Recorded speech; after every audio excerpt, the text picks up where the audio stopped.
En el caso de Cristiano, Cristiano no estaba muy por la labor de hacer la entrevista, entonces hubo una pequeña discusión con el jefe de prensa del Real Madrid.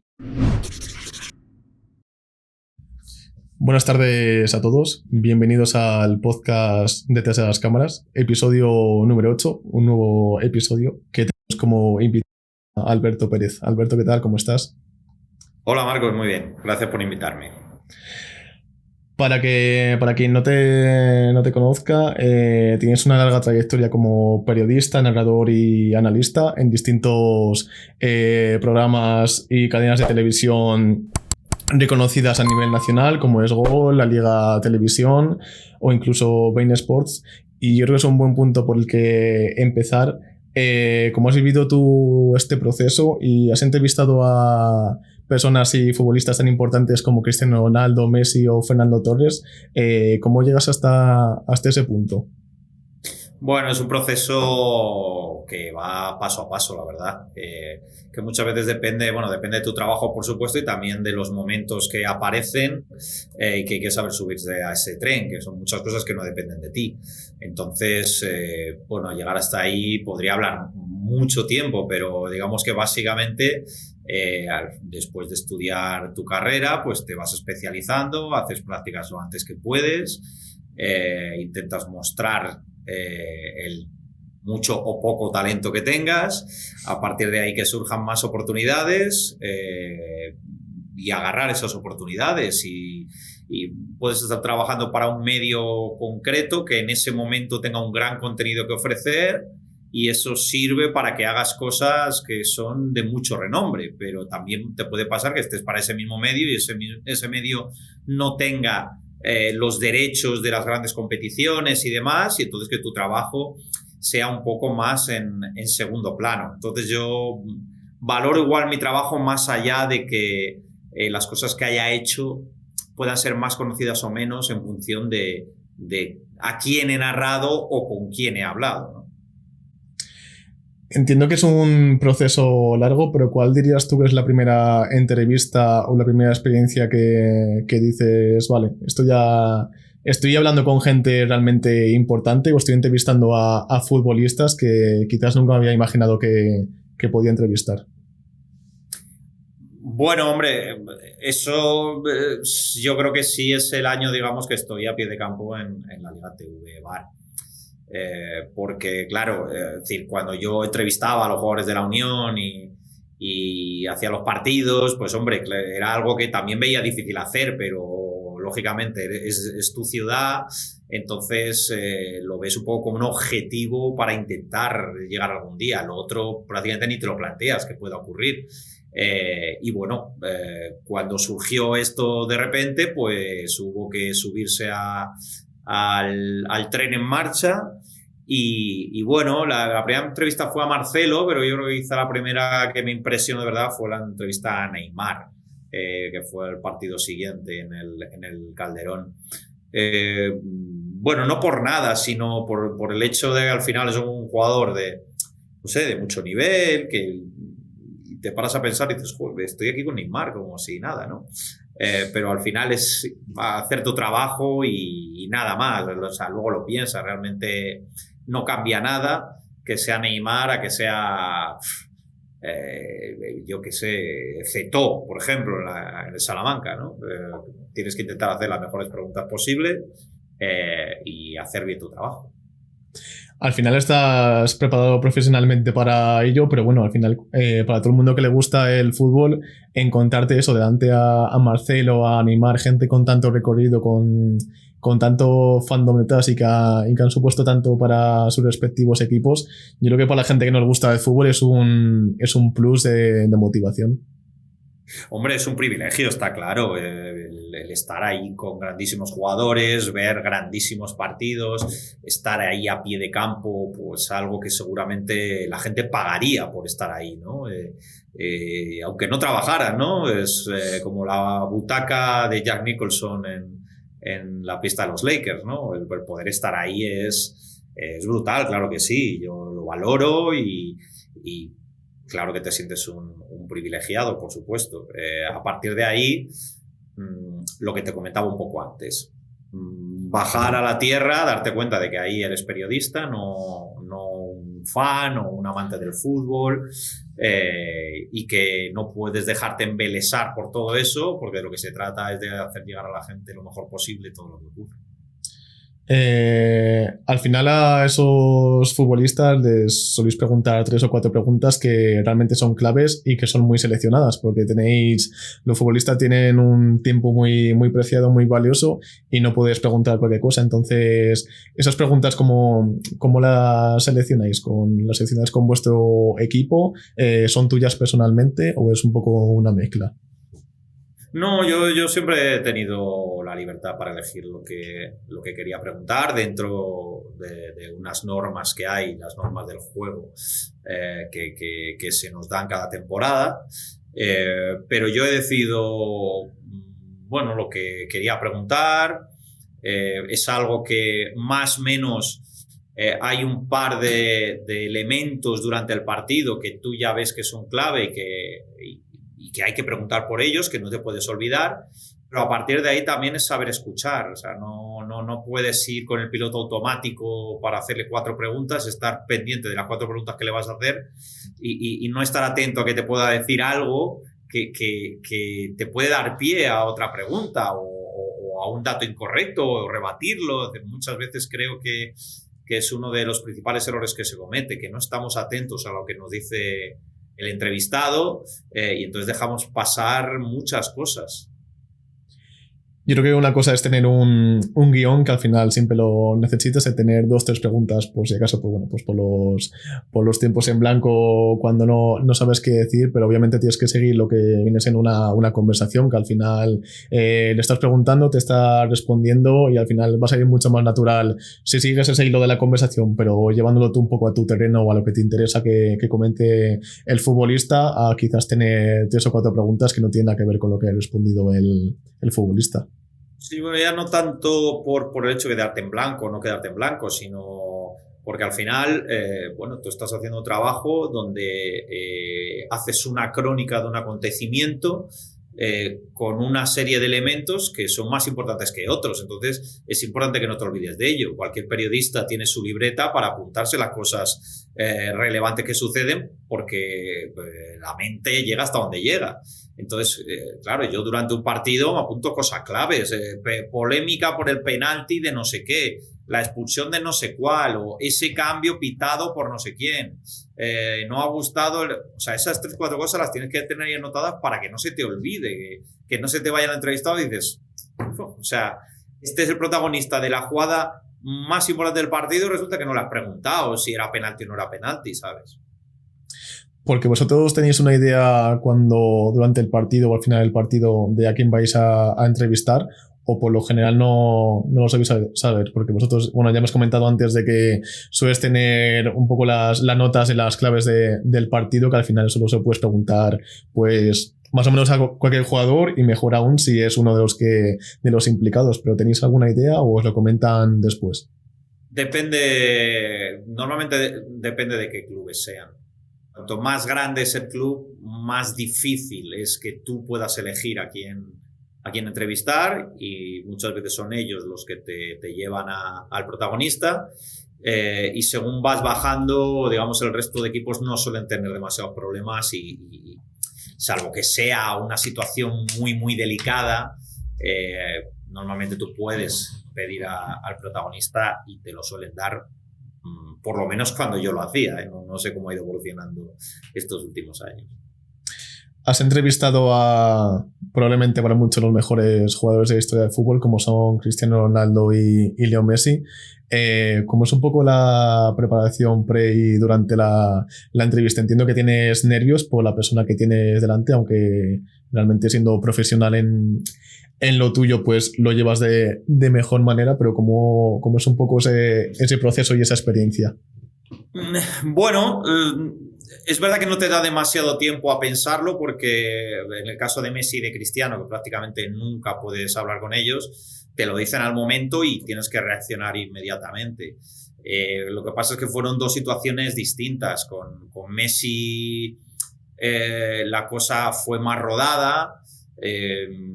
él estuvo esperando pacientemente y la verdad es que fue muy educado.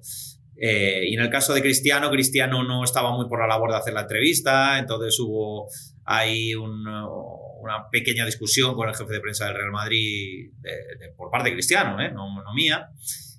Al mismo tiempo yo estaba pendiente de entrevistar a un jugador del Español y bueno, ahí, digamos, mi prioridad era que no se me escapara Cristiano, es decir, que al menos pudiéramos tenerle y luego ya una vez que lo tuviera era más el nervio hasta que él venga, que cuando ya está, ahí ya no pasa nada, ahí ya sacas, bueno, haces tu trabajo como el suyo, no sientes, o por lo menos a mí me pasaba, no sientes que él sea más que tú, ni tú más que él, ni que él sea más que otro jugador. Únicamente lo que sientes es que la repercusión es mucho mayor, eso sí lo sabes, que detrás hay mucha gente que cualquier cosa que ocurra en esa entrevista la van a comentar. Al final son superestrellas de super equipos y lo que comentabas tú antes, que es mucho más decisivo y mucho más complicado atender a un jugador de estas características que alguien, por ejemplo, de unas ligas inferiores. Entonces, si te viene ya de sopetón de que no lo sabes con mucha antelación, al final te tienes que preparar para ello. Pero bueno, al final yo creo que una vez que ya estás dentro de la propia entrevista, al final te sale todo rodado. Sí, yo creo que sí, pero y es que es importante tener en cuenta eso, porque a veces el personaje te puede deslumbrar y son personas como nosotros, con sus defectos, con sus virtudes, que mucha gente las sigue, pues sí, es verdad, pero al final das con gente también muy sencilla, otros que lo son menos, pero bueno, esto no pasa también en nuestro entorno, es más la parafernalia que les rodea que lo que ellos mismos proyectan. Has entrevistado a muchos jugadores, no sé si podías destacar alguno o bien porque tenías una peor imagen de él antes y te ha demostrado lo contrario, o al revés, de una persona o de un futbolista que pensabas que iba a ser más agradable y quizás por la situación o por el mal partido no se comportó como tú pensabas. Bueno, únicamente tampoco, a ver, yo entiendo a todas las situaciones, salvo que sea una falta de respeto grande, yo lo entiendo todo, no, tampoco me gusta criticar a los jugadores porque tengan un mal momento y te digan algo. Lo más esto que he vivido es lo que te he dicho con Cristiano, ¿no? Porque él, por lo que fuera, no quería dar 2 entrevistas, pero bueno, no creo que fuera algo personal contra mí, sino que no le apetecía hablar más y se quería ir ya al vestuario. Por otro lado, pues me he llevado sorpresas muy, muy agradables con mucha gente. Y bueno, yo siempre recuerdo un poco especialmente la entrevista que hice a Pablo Montero en Uruguay, porque me pareció un tipo con una historia muy interesante, ya como jugador, un tipo con un carisma tremendo, y luego en lo personal me demostró que era todavía mayor incluso que el jugador, la franqueza con la que me habló, la dureza con la que me hablaba incluso. Me impactaron bastantes algunas de las cosas que comentó y me pareció un personaje muy interesante, la verdad. Hay un único problema que hay, es que los futbolistas por lo general dependen su estado de ánimo de cómo haya sido el partido, que por lo general si saben llevar bien esos nervios o esa alegría o tristeza, pues no debería de influir tanto en la entrevista, pero sí que es verdad que a lo mejor el que acaba con tarjeta roja o que acaba perdiendo por 0-4, pues bueno, sí que imagino que te habrá pasado que alguna vez se le escapan un poco los nervios y para bien o para mal, vamos. Sí, bueno, es un poco, hay que tener también un poco de empatía, ¿no? Con la persona con la que estás delante, sea un jugador o quien sea, ¿no? Entonces, si alguien está cerrado y de mala leche, primero hay que intentar tranquilizarlo y que pueda entrar en la dinámica, porque si no se va a cerrar y no te va a contestar nada. Entonces creo que es un juego, ¿no? De persuasión, un poco el que estableces con el invitado. Y sobre todo en el sentido de que, bueno, si hay alguna cosa, contesta mal, yo lo siento, pero son preguntas que tengo que hacer, siempre desde el respeto y la educación, y yo creo que con eso todo se puede preguntar. ¿Cómo vives tú, cómo has vivido sobre todo en estos años en los que has estado a pie de campo entrevistando a futbolistas tan famosos, el tema de la competencia? Porque bueno, ya se sabe de hace años que en el periodismo, como en muchos otros trabajos, hay una cantidad enorme de competencia, y más aún si hablamos del terreno del fútbol. ¿Cómo lo has vivido tú? Bueno, para mí era fácil porque al final yo entrevistaba a esos jugadores porque estaban en una tele con derechos, entonces es muy sencillo, ¿no? No tienes que pelearte con nadie realmente. Claro, cuando estás, por ejemplo, en la radio y vas a esas zonas mixtas donde hay un montón de periodistas, ahí ya es otra historia. Pero este tipo de entrevistas a pie de campo, en la liga y demás, casi, digamos, te lo sirven ahí en bandeja, no tienes que pelear mucho con nadie y lo agradeces, la verdad, porque pues, es un descanso. Yo creo que al final para todos es mucho más fácil colaborar y yo nunca he creído en esta pues, feroz competencia dentro de que tú siempre quieras dar la mejor noticia y a poder ser antes que el otro, que es muy lícito. Pero creo que también la colaboración entre todos en cosas básicas creo que nos aporta también a los periodistas y para empezar, salud mental, que viene bastante bien. Influye mucho el tema de la tranquilidad. Yo creo que en cuando estás en una posición de esas y que no tienes que disputarte con tantísimos otros periodistas el puesto, el tener antes la mejor noticia o el quitarle la noticia, entre comillas, a otro medio, al final yo creo que para el periodista es mucho más tranquilo y al final vas con las ideas mucho más claras. Sí, hombre, está claro.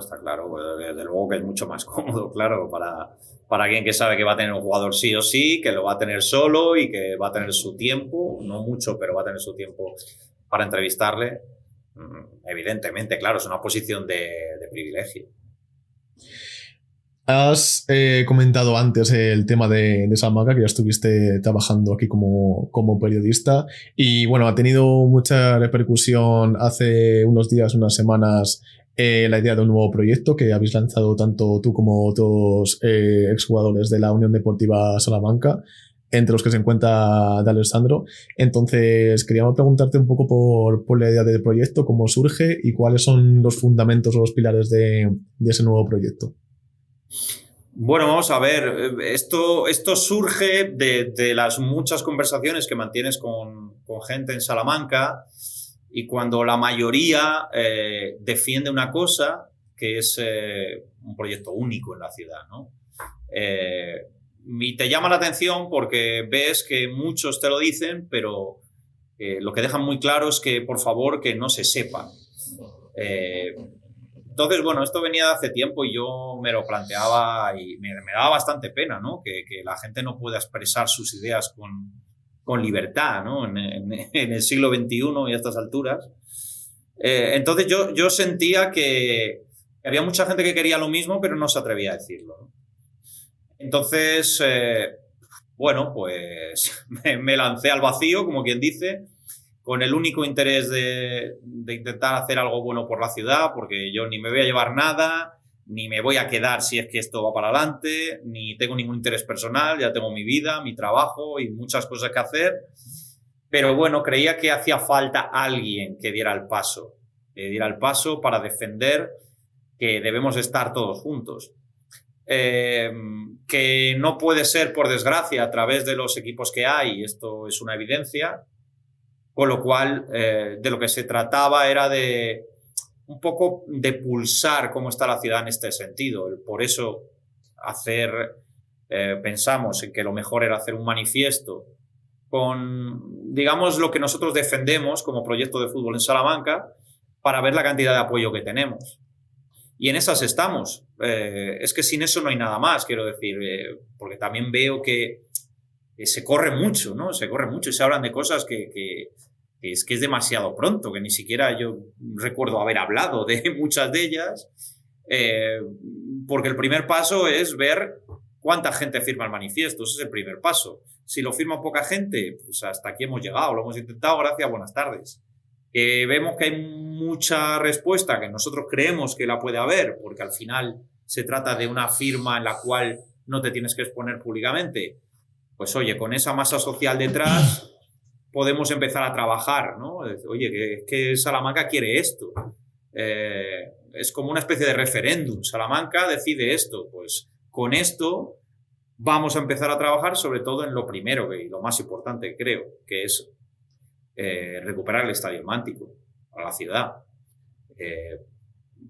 Sin esas dos cosas no hay nada, pero sin el paso 1 no hay paso 2, quiero decir. Hasta que no veamos la respuesta de la gente, lo demás es que es hablar por hablar. Yo creo que todo proyecto, al igual que unos comienzos, tienen que tener una continuidad, y yo creo que la parte de la continuidad es un poco lo que le duda un poco más a la gente, porque la parte del manifiesto está clara, ya la habéis expuesto en varias redes sociales con varios nombres, pero a la gente, a la sociedad le surge bastante dudas, sobre todo respecto a dónde se jugaría. Ya has dicho que la idea es de recuperar el Mántico, y con qué jugadores y en qué categoría de fútbol español. Entonces, Claro, es que eso es correr mucho. Lo que sí te puedo asegurar es que sin el Hermántico no hay nada. Es decir, este proyecto pretende ser de unidad y pretende utilizar el espacio que era el de unidad para toda la ciudad, que ahora está en manos de otra persona. Es que esto es así, con lo cual no sabes si lo vas a conseguir. Tú tendrás que negociar, tendrás que activar inversores que tienes, tendrás que activar la ayuda de las instituciones. No lo sabemos. ¿Es muy difícil? Claro que es muy difícil. Si nosotros somos más conscientes que nadie de que es muy difícil.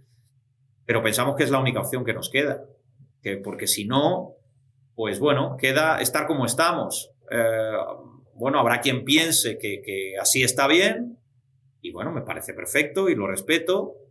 Y hay muchos que pensamos que es muy difícil que esto lleve a ningún sitio para que Salamanca vuelva al fútbol profesional, que es lo que yo creo que debe aspirar una ciudad como la nuestra. Entonces, bueno, por lo menos nosotros nos vamos a quedar con la conciencia tranquila, que es de intentar algo que creemos que es por el bien de la ciudad, y si no sale, pues nos damos la mano todos, quedaremos mucho más tranquilos porque nadie nos dirá nada, y será todo mucho más fácil también en nuestras vidas para todos los que estamos detrás de esto.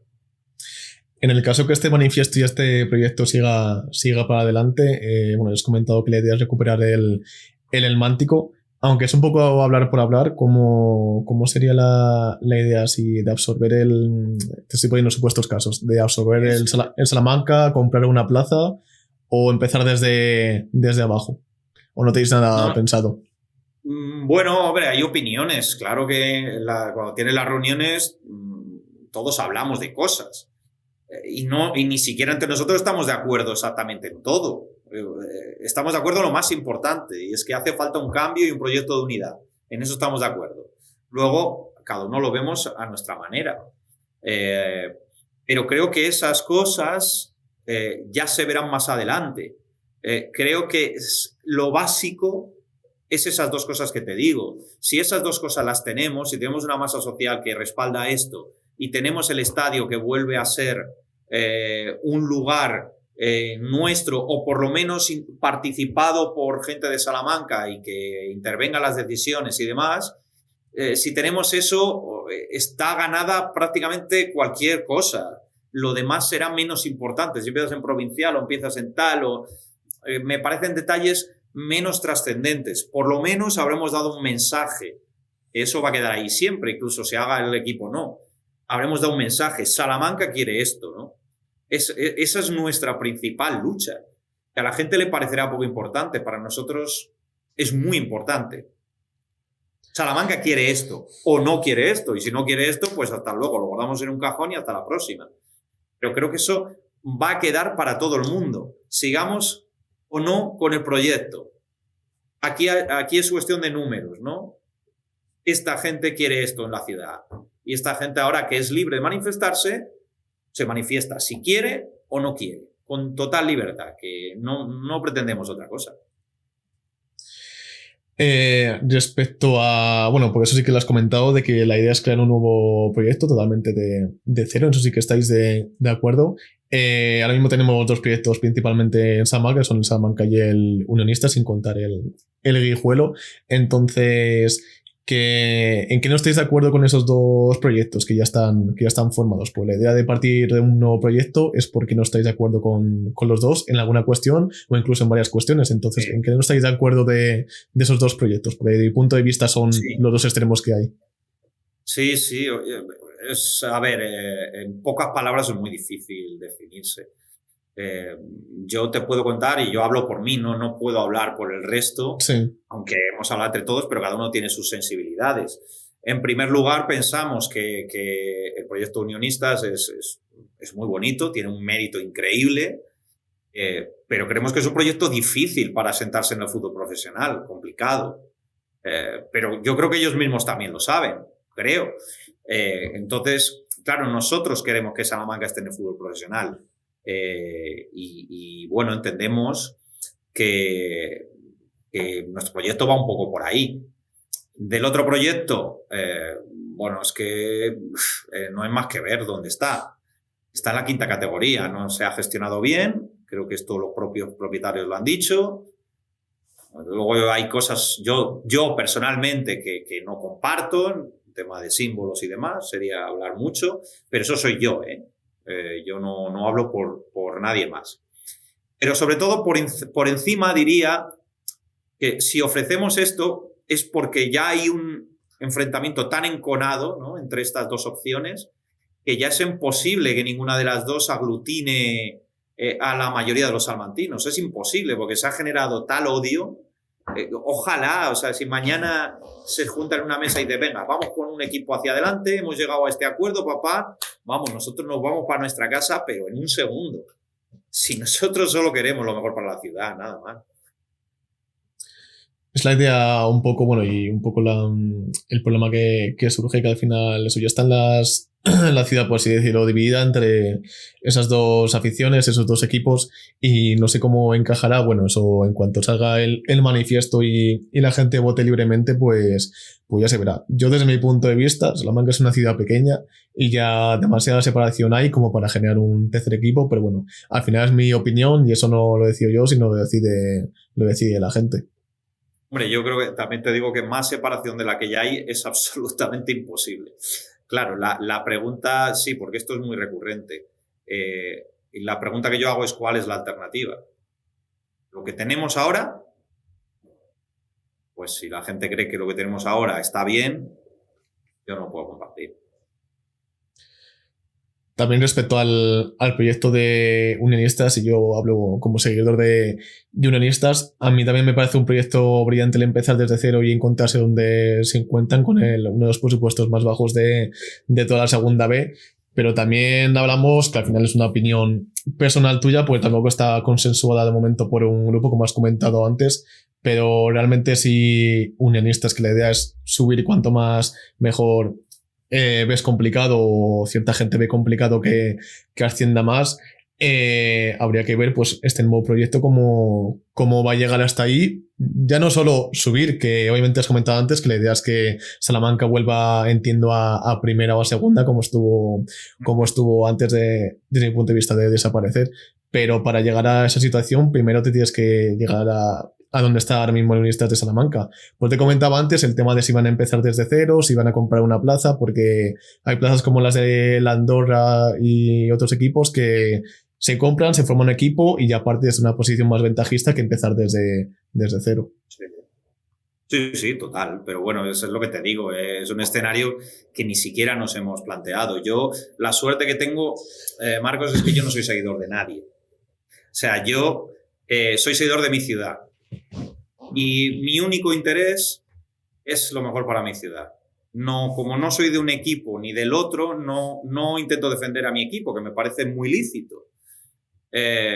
Mi único interés es el bien de la ciudad. Lo que yo creo que es el bien de la ciudad. Ahora que hay una mayoría que piensa que no lo es, pues oye, nos vamos, insisto, no tenemos ningún interés, ninguno vamos a sacar nada de esto, ninguno, te lo puedo asegurar, y yo, de hecho, en cuanto acabe el proceso de inicio, yo o sea, no es que me vaya a borrar de esto, pero yo desaparezco de la primera línea, porque yo no pinto nada más que haber dado el primer paso que poca gente se atrevía a dar, o nadie, no lo sé. Si fracasa el manifiesto, porque fracasa. Si tiene éxito, porque ya tengo que dejar a otros, que son realmente las personas importantes en la ciudad, que avancen con eso. Yo, a partir de ahí, lo dejaré, porque ni quiero participar de ese club en caso de que se cree, ni quiero trabajar en él, ni nada de nada. Solo quiero lo mejor para mi ciudad. Lo digo 27 veces, porque es que es la realidad. Bien, cambiando de tema y ya acercándonos al final del podcast, por el tiempo limitado que tenemos, me gustaría preguntarte un poco por la Liga Española concretamente. Es decir, ¿cómo estás viendo tú al Barça o al Madrid este año? Después un poco del Barça de haber formado de nuevo este club después de un par de años de reconstrucción. ¿Y cómo estás viendo el Madrid, que bueno, de momento va 7 puntos por debajo, si no recuerdo mal, del Barça, y desde mi punto de vista está más focalizado en la Champions? ¿Cómo estás viendo tú a ambos equipos? Bueno, no veo ninguno de los dos especialmente bien, la verdad. Lo que pasa es que en España, Barça y Madrid, hagan lo que hagan, prácticamente siempre van a ser primero y segundo. Eh, por eso creo que el Atleti y el Cholo tienen tanto mérito de haberse metido ahí en medio estos años. Pero Barça y Madrid casi por inercia van a ser siempre primero y segundo. Creo que Xavi, bueno, ha reconstruido al equipo relativamente bien. También creo que creo que tiene más puntos que juego, realmente, que luego el juego no está siendo tan vistoso como se esperaba de Xavi en Barcelona, me da la sensación, pero es verdad que ha hecho un bloque bastante sólido que le da de momento para la Liga Española, con un Madrid al que veo un poco disperso, que efectivamente parece más centrado en lo que pasa en la Champions que en la Liga, pero lo veo abierto. Quiero decir, es que no veo a ninguno de los dos, me da una fiabilidad demasiado alta, entonces no me atrevería a dar a ninguno de los dos. Si hablamos de la Liga, obviamente la ventaja la tiene el Barça, pero no veo la Liga sentenciada ni mucho menos. Yo creo que influye mucho lo que comentas de que, desde mi punto de vista, los dos equipos están en una de sus peores temporadas, o no peores, sino más mediocres en los últimos años, sobre todo después de que Messi y Cristiano marcharan de los respectivos equipos. Entonces, desde mi punto de vista, esto se decide en 2-3 partidos. Es decir, tienes un clásico, tienes un partido el fin de que viene, y esos 6 puntos de diferencia son los que van a marcar la liga, porque en fútbol no estoy viendo a los dos equipos de forma correcta. Están los que estén jugando excesivamente bien, sobre todo por lo que comentábamos antes, de que Madrid parece un poco más interesado en la Champions, que a priori tiene el pase contra el Liverpool bastante encarrilado. Y en cuanto al Barça, bueno, el punto positivo del Barça es que está creando un núcleo joven con los Pedri, los Gavi, los Valde, que esto le puede dar muchas alegrías en el futuro.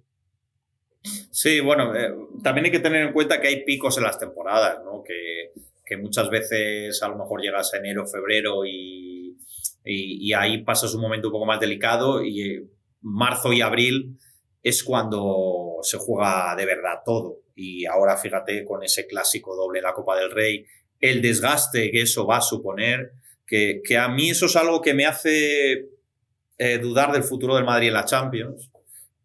Porque esta eliminatoria la va a pasar, pero creo que los clásicos pasan factura. Ha ocurrido otros años donde se han enfrentado muchas veces y les ha cogido en medio de eliminatorias europeas, y eso luego les ha afectado. Y luego también el tema de las bajas es clave, ¿no? Si hay lesiones, cuándo las hay, quiénes son, es que eso puede cambiarlo todo. Una lesión en el clásico del jueves puede cambiar la temporada para los dos, dependiendo de quién sea. O sea, si Araujo se lesiona, por ejemplo, el Barça, yo creo que es una baja gravísima, como ya lo es la de Pedri, por ejemplo, ¿no? Entonces, muchas veces haces cábalas o piensas lo que puede pasar, y una situación que cambie da el giro absoluto al futuro, ¿no? Y en el caso del Madrid, desde mi punto de vista, tiene una plantilla un poco limitada en lo que es la última línea, la línea del extremo, de 2 delanteros, porque un jugador tan importante como Benzema, sobre todo este año y el anterior, cada vez que daba un susto a los madridistas, un poco se descongelaba el pecho, porque realmente no tienes un cambio de garantías. Después de estar esperando por Mbappé y Haaland, no tienes un cambio de garantías en la delantera. Sí, sí, es cierto. Pero bueno, en Madrid yo creo que ha hecho acopio de centrocampistas, tiene muchísimos centrocampistas, y luego hay otras zonas en la plantilla. El suplente Benzema es una, pero también creo que en los laterales el Madrid está justo, que claro, están más desprotegidos. Entonces, claro, ¿eso qué supone también? carga de minutos a otros jugadores que no pueden descansar en determinadas posiciones, y eso se puede notar cuando llegue el final de temporada. Que al final es lo que tú comentas, importa mucho la carga de trabajo, porque ya no es que tengas el partido de fin de semana, es que acumulas partidos de Champions, acumulas partidos, lo que comentas, entre semana de clásicos, que son partidos durísimos con mucha exigencia, y eso le va a repercutir en la liga. Yo creo que a favor del Barça, porque el Barça no cuenta con la Champions, entonces para los partidos importantes del fin de semana seguramente voy a estar más desahogado que si el Madrid tiene un compromiso el miércoles o el martes. Sí, no, total. Eso es súper importante, la verdad. Eso es lo que me hace pensar que el Barça puede mantener el tipo en la liga, porque eso, de jugar jueves-domingo, por ejemplo, como jugaba el Barça, es que ya se ha notado, por ejemplo, en Almería, ¿no? Donde ha perdido, venía de un partido jueves por la noche frente al United de altísima exigencia, y la gente a veces no se pone en esa piel. Es muy difícil rendir 3 días después al mismo nivel físico. Súper, súper difícil. Y a la larga los equipos de Europa League, la mayoría de los que jugaron esta semana, yo no sé si ganó alguno. Jugó el Sevilla y perdió, el Barça perdió, yo creo que no hubo más que jugaron en Europa League. Real Sociedad y Betis ya estaban clasificados. Es decir, el propio Real Madrid no ganó, ¿no? Es decir, los 3 equipos que jugaron en Europa en la semana no ganó ninguno. No es un detalle menor. Y que el Barça llega a la Copa con varias bajas. Tiene la baja de Lewandowski, no sé si era Pedri o Gavi, uno de los dos también. Pedri llega sin poder jugar. Entonces yo creo que el Barça, dependiendo cómo aguante el resultado del Bernabéu, si no un empate, creo que si fuese el Barça lo firmaría, porque sabe que a la vuelta va a estar más descansado con una mejor plantilla. Incluso perder por un gol no me parecería un mal resultado para el Barça en la situación en la que llega. Finalizamos este podcast con un caso que ha dado mucho de lo que hablar y que dará mucho de lo que hablar en las próximas semanas y meses, y es el caso Negreira respecto al Barcelona y un poco el tema arbitral.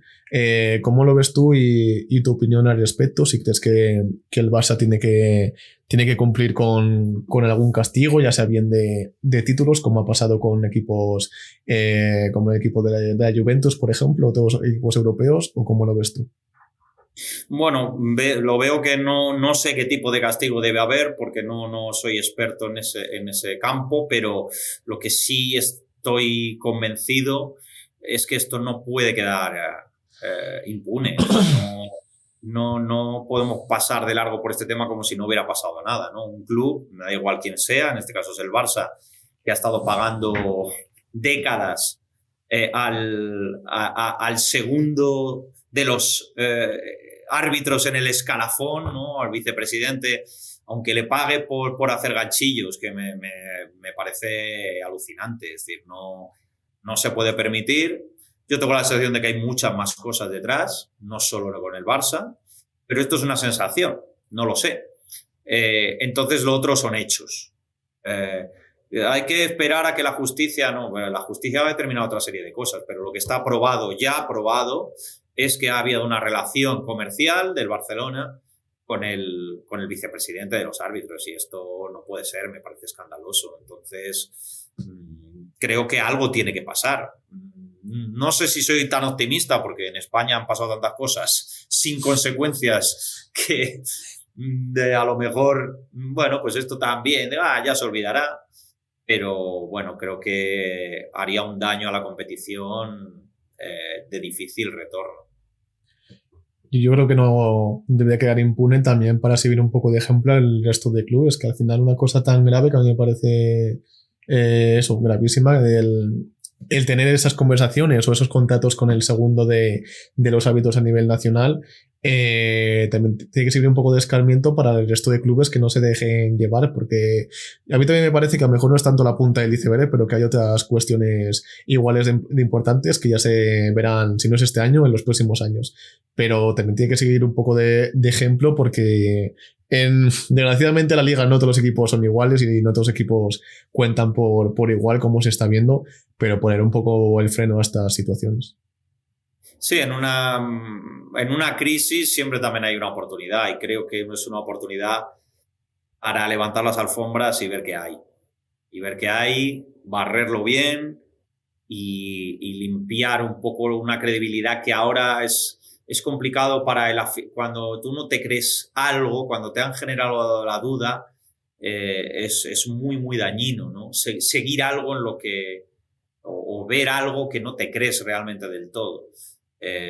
Entonces, bueno, vamos a ver, no soy muy optimista en ese sentido, pero ojalá se aprovechara esto para ver qué más hay detrás y volver a empezar un poco como ha hecho el ciclismo, por ejemplo. Incluso en el manifiesto, creo, en el expediente que crearon todos los equipos de la primera y la segunda categoría, firmaron todos, obviamente, salvo el Barça y el Real Madrid, que también es un caso curioso. Yo creo que también al Madrid, por distintos intereses, ya sea bien políticos o de fútbol, no le conviene, pero también es una situación curiosa que el Madrid, que se supone que el máximo rival es el Barça y que no apoya esta propuesta. Sí, bueno, yo realmente me lo esperaba por la relación que tiene Florentino ahora con Laporta, pero claro, luego lo que no puedes es quejarte de las cosas que pasan. Si en este momento que tienes que dar un paso adelante no lo das, por intereses personales, creo que ningún interés personal y económico puede estar por encima de la limpieza de la competición. Bueno, cada uno actúa como considera oportuno y creo que también cómo actúas y cómo no actúas, ahí queda, ¿no? También te define un poco en lo personal.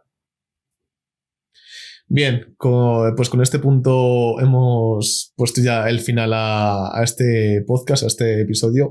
Quería darte las gracias por pasarte por el podcast y contar con una persona con tanta experiencia dentro del mundo del periodismo, sobre todo del periodismo deportivo, y que has estado cara a cara con tantos jugadores famosos y contar un poco tu experiencia aquí en detrás de las cámaras.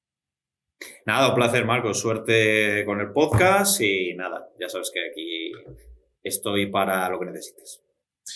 Para todos nuestros oyentes, un placer teneros por aquí. Ya sabéis, todas las semanas episodios subidos a YouTube y otras plataformas de podcast. Así que nos vemos en la próxima semana. Chao.